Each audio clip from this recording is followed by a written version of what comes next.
let's just get spicy here. Not all microbrands are created equal. In fact, not all microbrands should have been created at all.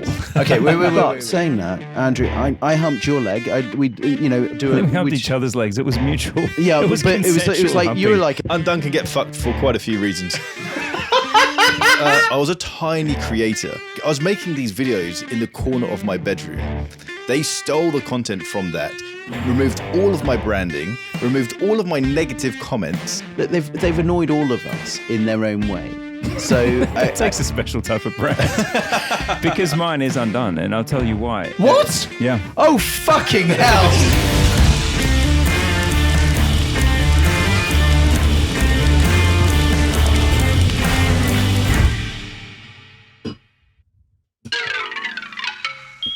Hello, I'm George. I'm Andrew. I'm Adrian.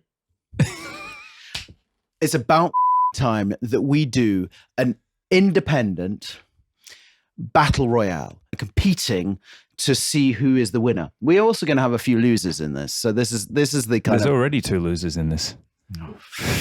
Fuck you. I love how George just assumes it's exactly. him. There's 4 people in the room. The person you can't see is Marcus. We've already started off with saying fuck you. So honestly...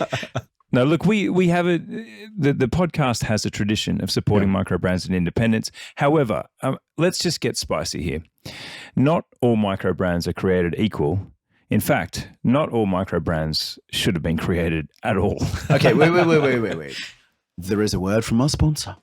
There is too. 4 Pillars. This thing is amazing. Gin, it is one of the best. The 4 Pillars, Shiraz. Bloody Shiraz. Yeah. Shiraz, bloody Shiraz. It's Australian, mate. Okay. Come on. Shiraz gin. You know, Australians say bloody everything. So it's a bloody beauty, mate. It is a beauty. It really is. This is a beauty of a gin. We are so lucky to have 4 Pillars as our sponsor. I can't believe we got a sponsor for season 1. Can you believe that? I mean, this is game on. Honestly, bloody amazing. We are going to have a taste of this later on in the show. Yes. Because we have a little drinks break where the owner of when we're just tired of fighting with each other, I want to have a break. We add a more controversial question to make. And alcohol. What could possibly go wrong? Okay. I'm just going to go straight out there. Wrist check. Okay, cool. Let's all go in. So what have you got as your wrist check? So, okay. Adrian. And so this is the reissue of the Omega Seamaster. This is a 57, I believe, on and black and orange NATO strap. Other NATO straps are available over at parkandjack.com, but not this one. Sorry. So stealth. Just okay. Andrew.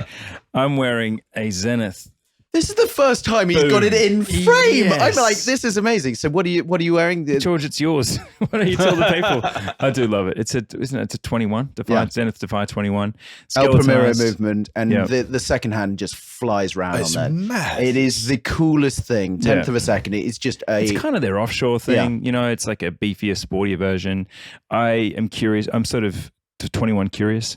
But yeah, there you go. First time I've ever worn one, and it's really good. It's a good watch. Yeah. I am wearing something that that is a bit mad, a bit crazy, and it's the only one in the world. So this is the ultimate fuck you watch. This is a Zenith. This is a Bamford Zenith that I did with Black Badger. And it is one of the watches that it is superconductor. Oh, this was cool. This is superconductor. Love that dial. So No, the case. So the case is made The out of honeycomb case. niobium and copper. You just made that word up. No, I didn't. It's niobium and copper. It ages. Niobium is the best conducting, and it's solid. And this is what they use for nuclear power stations to power them. It's all the cables are made out of. I didn't think this was superconductor. actually real. And it's a one-off. It's the only one in the world. So this Why is didn't this go to production? because we didn't get enough orders. So I made it, and then we had to hit 40 orders to make it make sense, and we didn't. So it's a one-off, and I love it because it's one of those watches that, you know, when we say about any of these events, when you turn up, this is one of those things that you bring and everyone goes, oh, hello, that's something new. I remember that the marketing for this. I thought it was killer. So I thought we were going to hit good numbers, but we didn't. So this is one of those things. But I love that story because you never hear that story. You only, Yes, good point. Yeah. And if I can say, George, look, confidence isn't something you were born lacking. Oh, thank you. And every time a Bamford watch has come up, it's been quickly attended by, it sold out in 17 seconds, which was a little slow. I was disappointed. I thought, maybe it was a poor time zone for everyone. But this is the first, I love the way you said that. And we didn't sell enough. And you didn't have to bring that in, but you did. Look, we didn't get enough orders. And that was the thing is, so but for me, I get that when I hold it. Adrian, what do you, I reckon that's really because interesting. Because of cost, we had to, it was one of those things. What was the price? I can't remember. Honestly, it's kind of stolen the show already. You're right. But on that point, shout out to Marcus for this lighting, man. That's just shout out to James from Black Badger. I'm sorry this one didn't make it, bro. James. No, but we both are one of those things where I know, and people keep on trying to buy the prototype, and I'm never going to sell it because it was one of those things. Would you take anything? No, never, because this for me is a one-off. Black Badger. I love working with James. He is awesome. He's an awesome dude. He is just. He's a cool really good-hearted. And when you dude. talk about independence, I love you, James. He is one of those guys that is a massive independence. He's a champion for independence. He's one of those guys. Anyway, look on independence. Yes. What are we bringing? So I get back to the point. Stop talking about me because I know the show is about me. It's about George Bamford. It's not about this happens every time you host. Every time you host. George Bamford. I'm this. Yeah. Okay. It's about Bamford. So Andrew, what are you bringing? What's your independent? Well, George, I asked for rules of engagement because we've got two. We're bringing two. We're bringing one.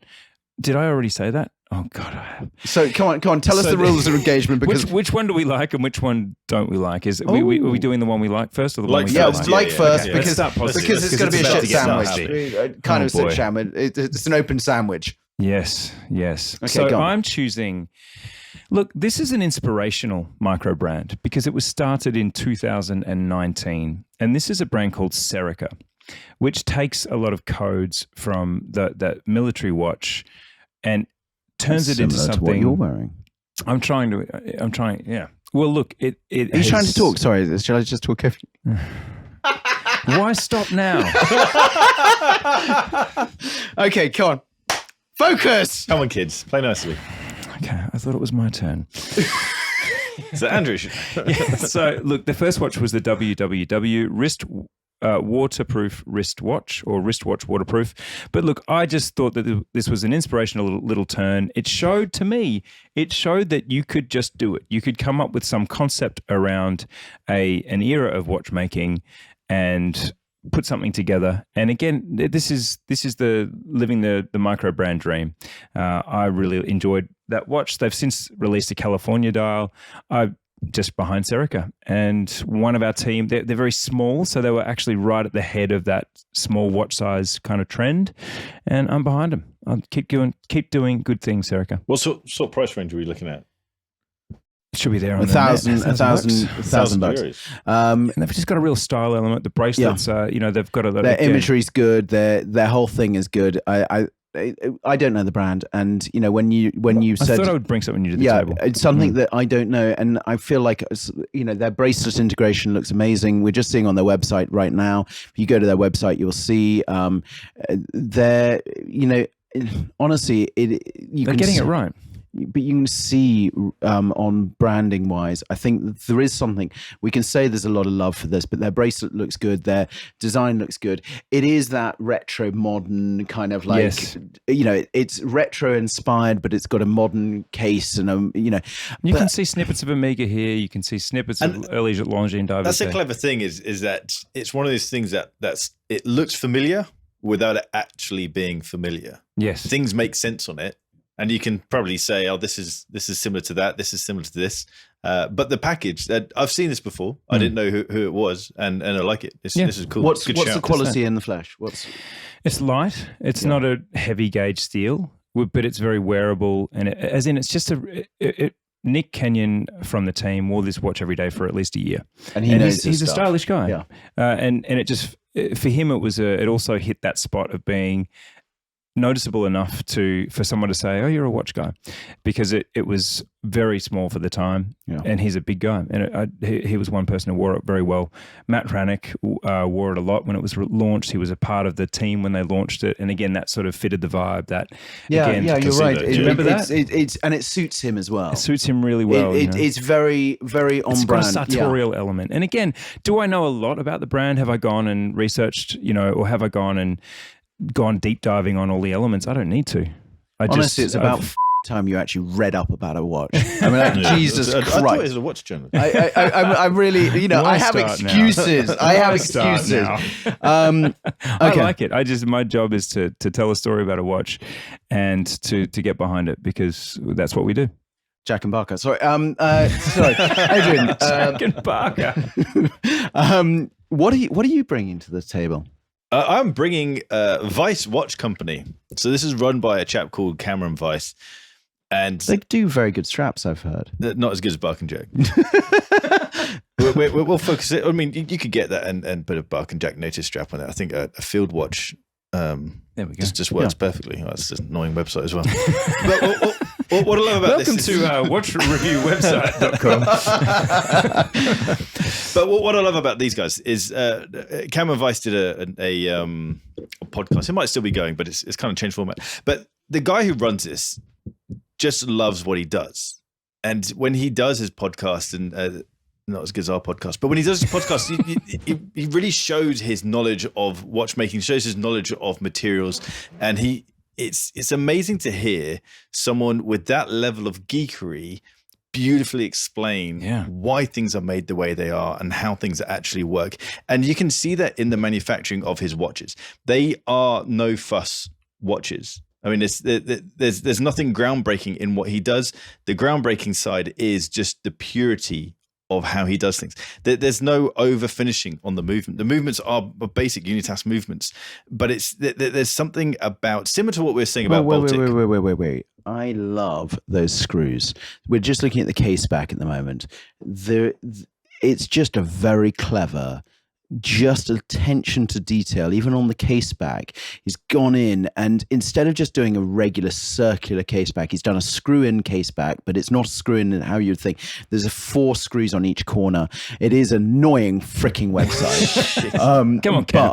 But it is one of those things where I look at the case back, and it is just it's clever. It's really there's been some thought put into that. There has, and it's like little things like that joint of where the case slides into the rest of the case back, the mid case, how the case back slides into the mid case is. There are little touches in here, so which just slips behind the lugs. That's right, and it just. So we're describing a watch. Honestly, I think, yes, the dial we know about. The dial for me is very, you both brought military-inspired dials. And it's kind of, it's indicative of this. Are you struggling not to say boring right now? He's being polite. What's going on? George, we know you think it's boring. No, I don't. No, I You're don't. Torturing I us. don't. Because usually a massive insult just comes raging in about now. It's indicative of the period of time. The period of time that we're living in on these independents. There is companies that we've talked about already, we've highlighted here on this podcast, that are doing these military inspired or vintage inspired watches. And for me, this is one of those that's doing it bloody well. Absolutely. And yeah, of course I can say it's boring, but it's not, because he is, when it's done perfectly, you understand that he is doing a bloody good job. Is when you look at the back of that case. Yes. He hasn't gone, I'm going to do this, or I'm going to be simple. He really has gone to town on that engineering. Yeah. I mean, geez. That's not a sort of an off-the-shelf case back. Exactly. That's what I like about it. It's like, when you look at, the front of the case and the dial, you kind of go, yeah, I've seen it. That's the boring side. But when I look at the back, I'm just like going, wow. Yeah. I mean, like, geez, hands down, hats off. You guys rock. I mean, like, really, And the funny thing is, right, in terms of price, I've bought a Mont Blanc heritage model with that movement in it for about 5,000 or 6,000 Aussie. Yeah. And what's the price on this? Well, this is kind of like the flagship watch, and you can choose a different dial colors. This is $1,500. So yeah, about 3.5 less, same movement as the Mont Blanc. Yeah. So and this is handmade by Cameron. And this is a field watch, and that's the thing. But as you say, with a lot of custom engineering.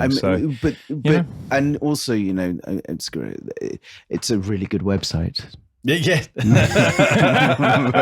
like the handset too, sword hands. George, what sword hands I like. I like They're sexy, those sword hands. That hour hand is just fat. That's nice, isn't it? It's a high contrast. For me, it is a great. It really is. I can't stop geeking out. Also, with a white dial with black accents, it's really nice. And normally I find white dials boring, and I'm just actually I find field watches boring. Yeah, but this I don't. I even like his logoing. I think the whole thing is it feels right. Yeah. Good job. So I might have to get it. I might just the thing I'm going to say to both of you is I have brought something that is different. Why does it need your phone? Because I've got a recording. Oh, here we go.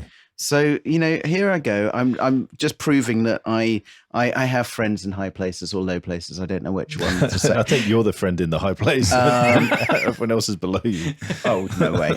So this is a friend of mine has started up a brand, and it's a brand that I'm just like, hell yes, this is awesome. He used to be one of the designers at Oakley. He is one of the coolest guys I've met. This is a guy called Neil Freria. On Instagram, you'll see him as Discommon. This is a brand new I bought one of his watch rolls years ago. And he had some of the best. I mean, the watch roll. Blue camo watch roll. Yeah, but inside, it's got a high-impact polymer in there that takes any brunt of any damage. I mean, this guy is just, he when he designs something, he goes to town. This is why, when you talk about Wiess, but I'm gonna hand over to him to explain the brand called Block, okay?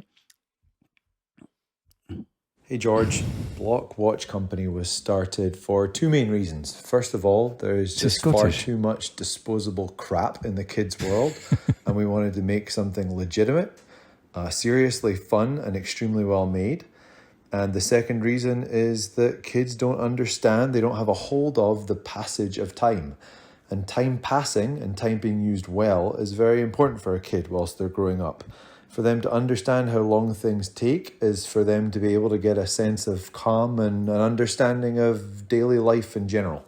So, that was another message. Can you explain the watch design, because it's rad? So I've chosen today is the John Player special because this is the one I brought actually for myself. I put this on to. I love how you look after your kids. No, my daughter's nicked it off me. But the great thing is, so this is amazingly made. It honestly, when you talk about manufacturing, Swiss made, this is how to do it. Now, time passage, okay? So hour hand. The hour hand. So you've got the hour hand that is it's not the most important hand for a kid. The minute hand is the important thing. So you think about your children. You move the bezel to the 5. So if it's 5 minutes, you put it on the minute hand. And it does chunks of time. So you say, hey, we're going to go in 15 minutes.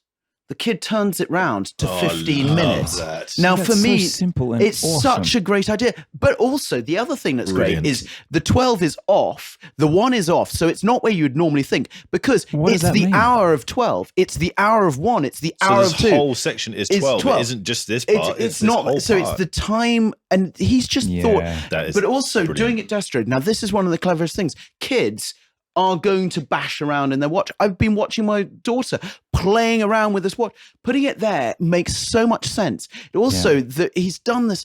I mean, if we can try and see if there's the case design. The case is just awesome, because if you look at the case, it's a fixed lug case, but it's a suspended fixed lug case, so it fits on the wrist perfectly. And then the Velcro, so it cambers down. Yeah, so the Velcro inside is just, you look at it, it is beautifully done. It is built for kids. Because that's my thing about kids' watches. Every time I come to Switzerland to buy Flick Flacks, they literally last 2 weeks. Yeah.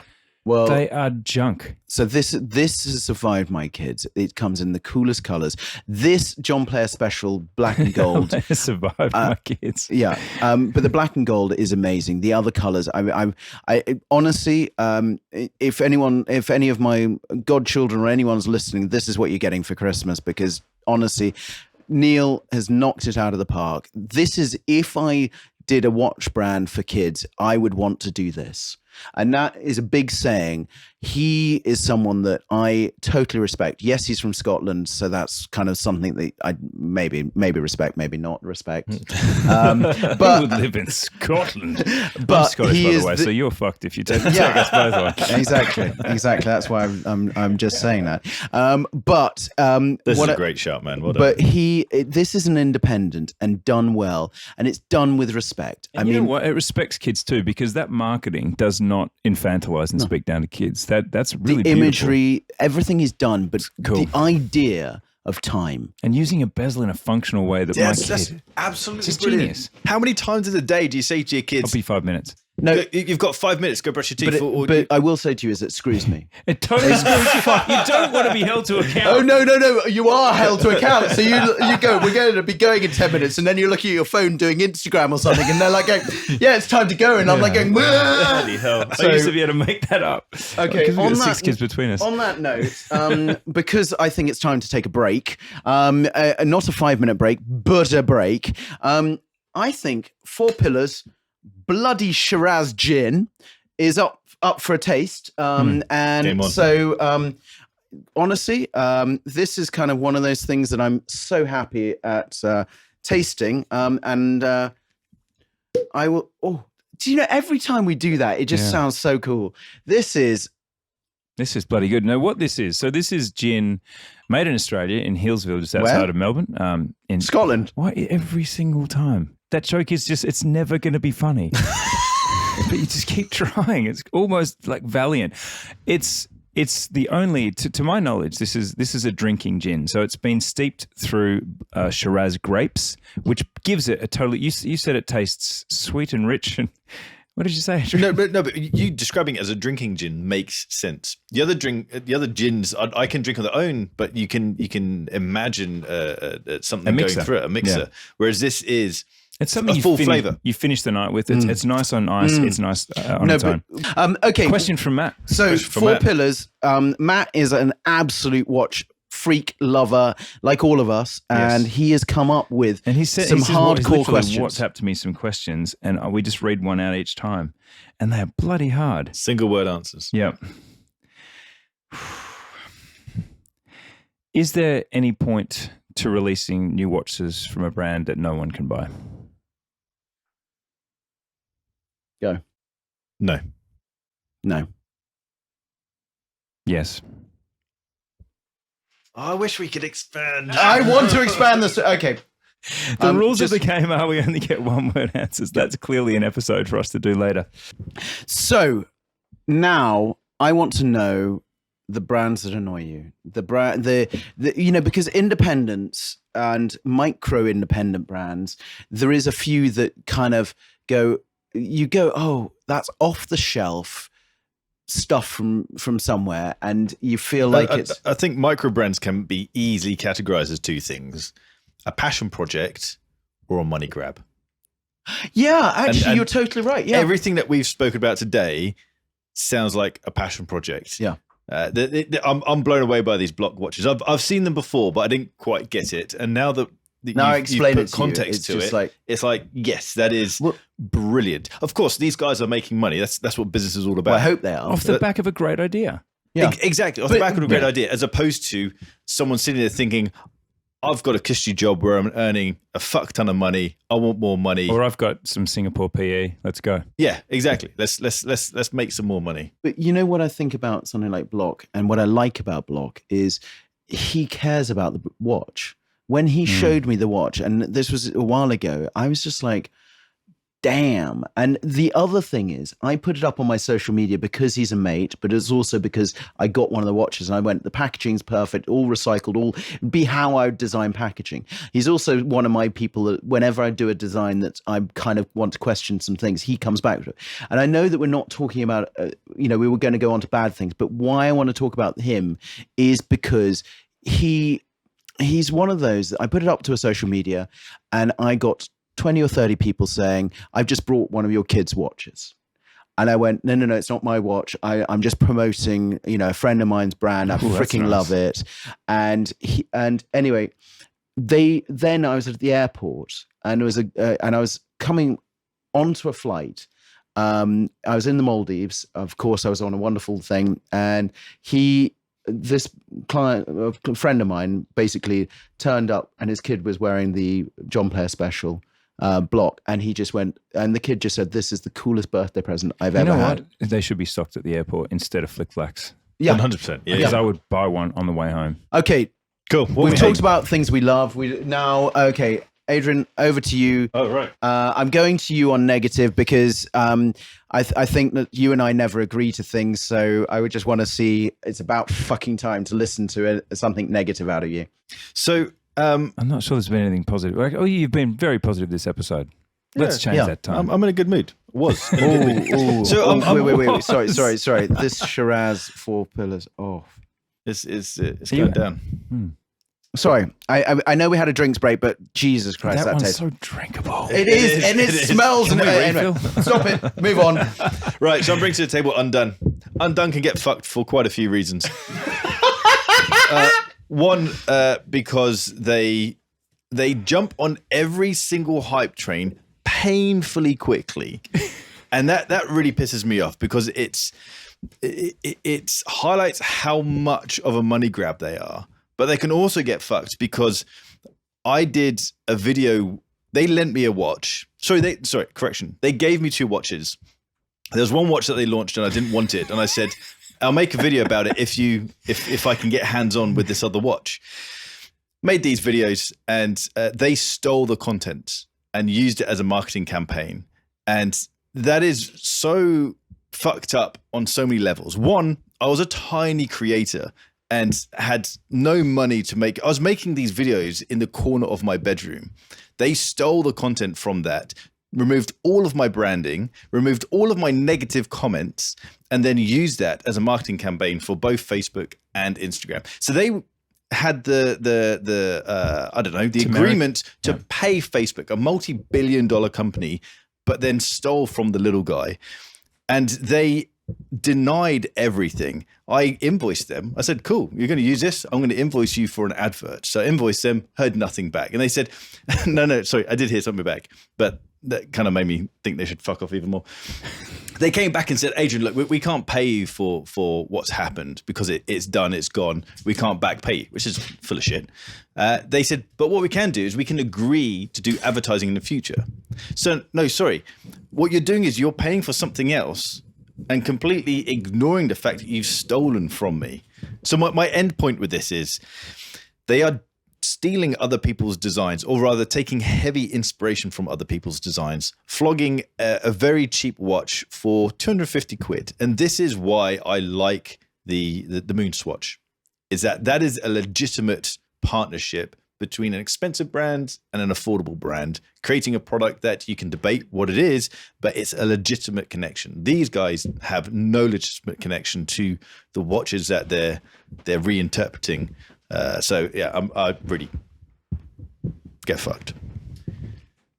Andrew, on that words, I'm like, sorry guys, I feel like I went a bit deep. No, but I there is some things that I think Undone have done okay, and I think there's some things that they've annoyed all of us in their own way. So it takes a special type of brand because mine is Undone, and I'll tell you why. What? Yeah. Oh fucking hell! This is like double barrel. Like I don't like the way they operate. And look, aside from the business side, which is to me just there is not a happy story to be told there. I gave my dad an Undone watch because he doesn't want an expensive watch, and he will not allow me to buy him an expensive watch, but I will now because the Undone watch broke very quickly. To me, the word you said, this is so funny because the watch I was going to bring up, they just leverage every existing trademark and image, and whether it's marijuana or Marvel characters or Monopoly characters. And the Undone watch that sums it all up for me is there's the one with the Monopoly man running away with a bag of money. And I just wanted to quickly chime in and say, after I've been on a bit of a journey with Undone, because I thought the base camp was actually a pretty attractive mashup. And at the time, I think we wrote a story saying it was quite good because we got it and it was working. It's also broken. Oh. And despite having, again, you know, you have revealed something about the movements. You have revealed something about what I've experienced, which is pretty shoddy business operation. In addition to that, I've had 2 of them and they're both broken. So in addition to seeing them pop up with every possible trademark and pop cultural icon and doing a spin-off of it within a few months, that's just a real kind of trifecta of. But it's also running after other brands. You know what I mean is if someone sees something good, you know, there's it's kind of like you're missing out of this. You're missing. You know, it feels like the it's Me Too thing. Yeah, Me real. Too. But, so they were mine, and that's you know. I can't believe that both of you have brought one brand that's really that's annoyed a bit telling. They also annoyed me, but I can probably move past that. I just there's a few things where I'm like going, come on, guys, you know, find your own niche, find your own thing, do your own thing. I thought actually and for me the Rake or the Revolution one, I actually thought was actually good. I thought to myself, and so that's because Rake and Revolution brought some great ideas to the table. Yeah, and I thought to myself, actually, there's something there. I think there's a lot of them that I'm like, there's a bit of boringness. There's a bit of kind of like trying to be something and actually not passionate about the watches. And that's what's really annoyed me is we brought people to this table today that are passionate about the design of the watches and the profit comes after. Yeah. This is, as you just described, the Monopoly guy running with a bag of cash and sadly and again, you talk about a brand like Bremont, they care so much about after-sales service. You try to get after-sales service from these guys. It was, it doesn't bear mentioning. And look, again, I think that they've probably sorted themselves out. Received a bit of a kicking today, so I don't think there's anything else really needed. But it is telling that 2 out of the 3. And that was not pre-rehearsed. Yeah, that's interesting. Wow. I think you've summed it up really well, which is that it still matters the way you do it, and it matters the way you market. Because when I actually started talking to Undone, my Facebook exploded with Undone ads, and I was like, this is like a disease. And I think in some respects the customer can probably relate to this conversation, because sometimes you want to go and seek something out. But as an entrepreneur myself and as a business owner, Time and Tide is a business, of course, I relate to the hustle, but there's definitely nuance. And I think in the same way that you hump a guy like George's leg to get some publicity and alignment, Adrian's leg to get on Buck and Jack because it has such great exposure, be on Time and Tide so you can put another logo on your sort of brag board. And it really matters how you do that, and it matters how you market to your potential buyers on social media. It can't just be this aggressive blitz campaign, because this is kind of the sum result. But saying that, Andrew, I humped your leg. We met socially, on social media, and I was like, hey, we should do it. We humped each other's legs. It was mutual. Yeah, it was like humping. You were like about time you were going to be talking to me. Right. And it was. I had actually been one of those guys pestering George for years, but it just took. Actually, he's been talking to press at Bound for Watch Department that no one reads that email. I'm really sorry. I learned this later. I didn't take it personally in the end. The wrap up there is because again, we did. It's not just a needless kicking. That's just I think that is a really interesting point for Microbrands. As in, it's a bit of a how to get the media to like you one-on-one. It takes little finesse, doesn't it? Studio Underdog. Perfectly done. Nailed Slide into my DMs, asking advice, release chatting. Exactly. Yeah. Ask advice and release a tasty, fucking interesting watch like the watermelon. Yeah. Everyone's just going, what the hell is that? He put all his effort into a breakthrough idea instead of pestering the hell out of George Bamford. Yeah.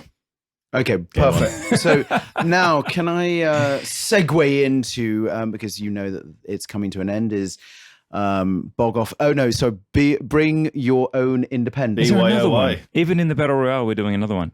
You are just stacked. So I am stacked because I'm going to bring... Mr. Bamford is on it. I'm going to bring an independent. Who's coming to the table? Who is going to the table? And when too much independence is barely enough. So, Jesus Christ. Do you remember in the first episodes we used to say, I'm Andrew McCutcheon, I'm Adrian Barker, and this was about time. We did that like once. Do you remember that? So we I have... can't remember the first episode. Sorry. We have got the brand new CEO of Grubel Force. Oh, Antonio. That's a stretch. Microbrand. Now, can you say his surname, because you're better at saying his surname? Probably Calce. Yes, and this guy is freaking cool. No, this is independent. Bring your own independent. It's legit. Yeah. Right. So BYOI. Yes. So. Fuck you, screw you, and so much angst. This is like a little switch just gets turned on. Anyway, like a baseball battle. Sorry about this, but you're going to hear him talk about the brand, because I've just wanted to bring him up, and I haven't done this before. Grubel Force, yep. Grubel Force for me is a brand that I absolutely love, and I think it is just This is kind of. It's Lang and Son on kind of steroids on ecstasy, on everything else. It's a lot of people's wet dream. Here we go. Especially that sports model. Okay, let's hope. 1, 2, 3. Oh, Hi everyone. He's speaking Spanish. My name is Antonio Calce. I am the Chief Executive Officer, Executive Board Member and Shareholder of Grubel Force. Double balance. A few weeks ago, we announced that Grubel Force is now fully independent and holds 100% of its share after 16 years of a shared ownership. Wow. Congratulations. This independence is a strategic move for the future of the brand and its long-term development. It now allows us to define the next stages of development and maturity with complete freedom. We have a lot of amazing projects in the pipe that I cannot wait to share with you in the very near future. Thank you very much. I got hands-on with the handmade one when it was launched. Oh boy. Was Stephen there? Yeah, he was. It's such a cool dude. Yeah. It's like, it he's seems in like cars. the higher you get, the coolest and most The cooler people get. He was just stood there. He's like, I don't do presentations, so I'm just going to talk to you. He's like, yeah, brilliant. Yeah. That's fucking perfect. And he just had these little components. Just explain the handmade one, because it's nuts. It's just it's quite different from the normal Grubel Force stuff. It's just so chilled, but just beautifully balanced. I'll try and get it up because this thing is just absolutely gorgeous. But George, why do you like these guys? Honestly, I just love how they are. It's almost anti everything. They're anti-publicity in some ways. They're anti, to me, they're a planet Grubel Force. It's a whole different, and there's usually spherical planets on their dials and in their like gorgeous. The amount of depth in this thing is that's it's just schooling everyone else on, and then it's just like. Why I'm saying, you say they're in their own planet. They are in their own planet, but what they've done is they've shown everyone, but they're not screaming about who they're just effing awesome. They're a brand. It's Gael Monfils. In Gael Monfils, they did a stunt where they had Gael Monfils serve at full speed. They put it between two balls and he struck it on the first serve. Obviously, that's extraordinary. Yeah. I mean, that's why he's an elite athlete and tennis player. But also doing these kind of sports watch stunts when you look at this level of watchmaking and say, are they crazy? But when you also see the cases they make and the engraving on it just everything inspires. It's a brand that it is an independent brand, and as he said, they are a fully independent brand now. Their freedom back, and that's the great thing is I can't wait to see what they're going to do next with full freedom. And that this is a brand that I can never afford. I'm very lucky that 2 or 3 times I've tried on one of the watches and I've just gone, oh, hello.